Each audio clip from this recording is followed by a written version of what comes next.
Hardly a week goes by without another horrific story coming out of Rikers Island Prison in New York City. The notorious prison is just miles from downtown Manhattan, and it's been home to countless cases of prisoner abuse, ranging from beating and neglect of inmates to prisoners actually dying in their cells from overheating. Well, there's now a campaign to pressure New York Mayor Bill de Blasio to close the prison for good. And one of the members of that effort is Kerry Kennedy, president of the Robert F. Kennedy Human Rights Center and daughter of late Robert F. Kennedy. Kerry, thanks for joining me. If you're looking at this story with all the human rights disasters that you've worked on, you've devoted your life to human rights disasters all over the world. What attracted you to the problem at Rikers Island? Well, you know, I've been working on international human rights issues for the last 35 years, and we are constantly getting people out of prison all around the world because they were illegally imprisoned based on their race, creed, color, national origin, or political belief.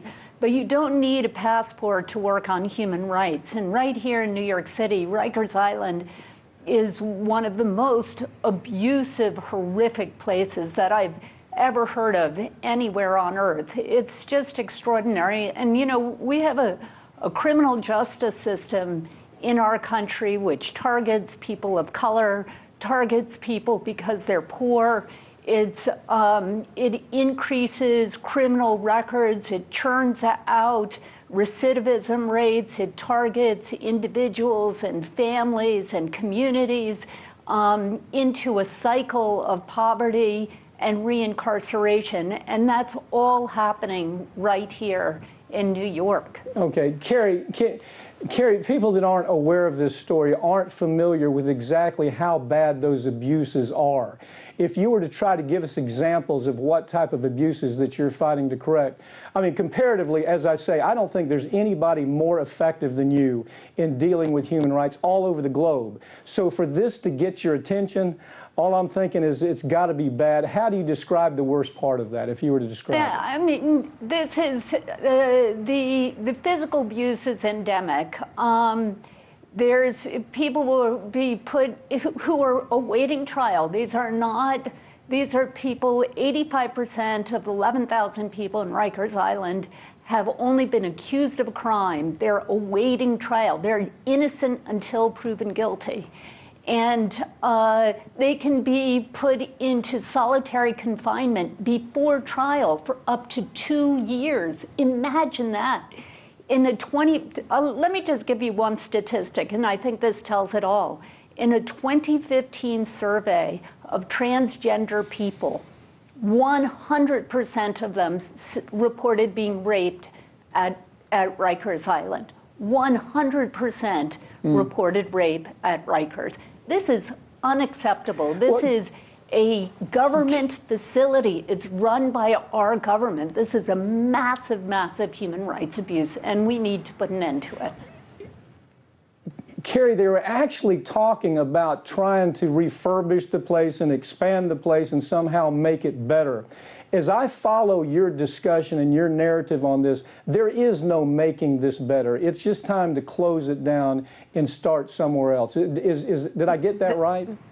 Yeah, that's absolutely right. There have been efforts of years and years of efforts and reform and plans, and just none of them work. This place is too far gone. It really needs to be shut, and there's no reason to keep it open. Let me just step back for a moment, Pap, and talk about what happens in New York City. So if you're accused of a crime, let's say jumping a turnstile or shoplifting, perhaps, you're brought before a judge.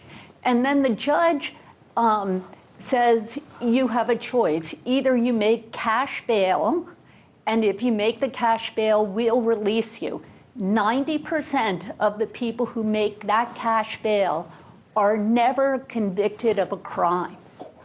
If you cannot afford that cash bail, it might be up to $1,000. We have 15,000 people last year who could not afford the $1,000 in cash bail, and they were sent to Rikers and places like it. Now, You have a job at McDonald's. If you don't show up, you're going to get fired. And you've got a 16-year-old who's alone at home in public housing. So a lawyer comes to you and says, all you have to do is plead guilty, and you can get out of Rikers today.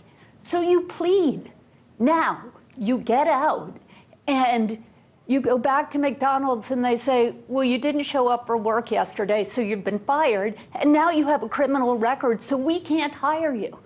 And then you go to public housing, and you can get your 16-year-old back, but because you now have a criminal record, you're no longer allowed in public housing. So you're homeless, you're jobless, you can't get a loan, and you're lost.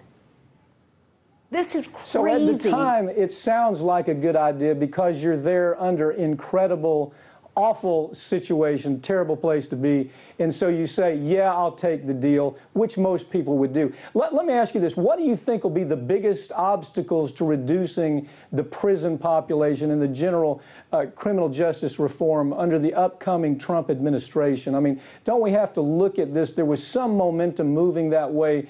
Do you think that that could have an impact on what's going to happen up there in Rikers at all? Well, I think, number one, we have Donald Trump in the White House, and we have Jeff Sessions likely to be Attorney General. So I think we're going to have a lot of trouble making this type of reform at the federal level.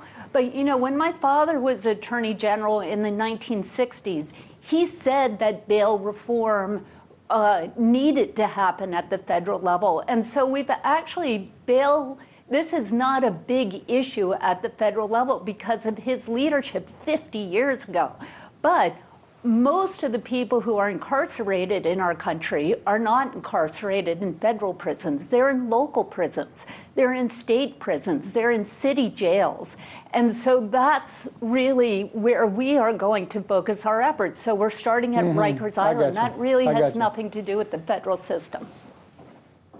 Okay, I just thought maybe there would be some impact in his philosophy in general. Carrie, listen, good work. As usual, I don't know there's anybody that I could name anywhere that does more good work as far as human rights all over this globe. Thanks for paying attention to Rikers right here in the United States. Thanks for joining me.